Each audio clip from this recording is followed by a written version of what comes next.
The news I heard this morning is that an American strike in Syria in November of 2014 resulted in the deaths of two kids.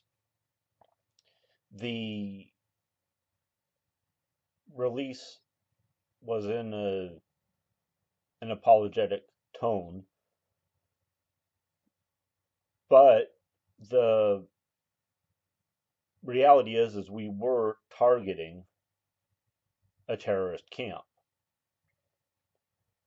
If we were to refrain from targeting a terrorist camp every time there were kids there, if there were even a way for us to know, if we were to refrain from that, we'd have to refrain from targeting any terrorist camp because terrorists use kids to their own evil ends. I don't know any way around that. If we're to do anything about terrorism, that is going to be a harsh fact of life.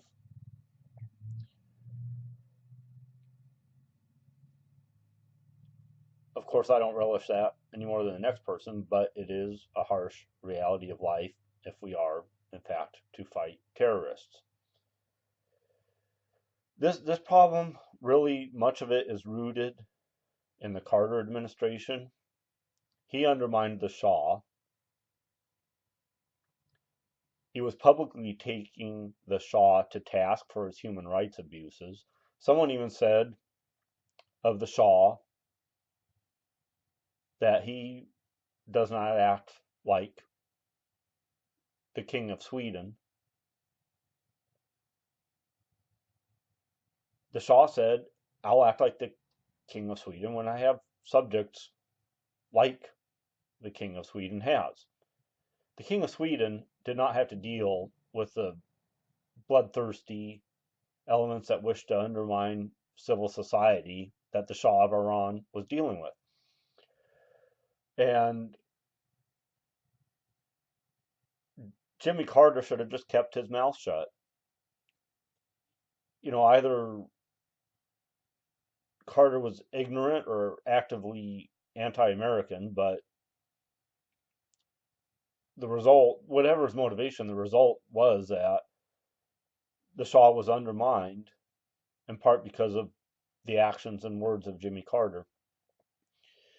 And these problems took deeper root under Clinton, who had chances to nip this in the bud. He did not. He couldn't be bothered during his golf games. And the problem just grew and grew. Then we had 9/11, and Bush was forced to try to do his best to counteract this problem that had snowballed. And now we have Obama. The situation under Obama, he was warned not to leave Iraq, that this would happen. Even Bush, 7 years beforehand, warned this would happen, that we'd be facing a stronger enemy yet, that we'd be more likely to face problems on our own soil in the USA. And Dick Cheney warned just 2 months before we withdrew from Iraq that this would become a problem. But Obama did not heed those warnings. This all could have been prevented. All of this bloodshed, all of this loss of life, the loss of archaeological sites, all of it could have been prevented if we had just left some troops in Baghdad. And all the sacrifice it took to unseat a brutal dictator was undone just because Obama did not leave some troops in Baghdad. The blood in the Middle East that is currently being shed is on Obama's head.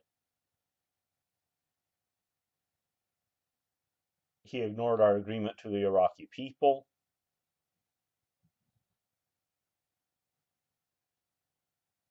And we haven't even begun to see the trouble that's going to result from this.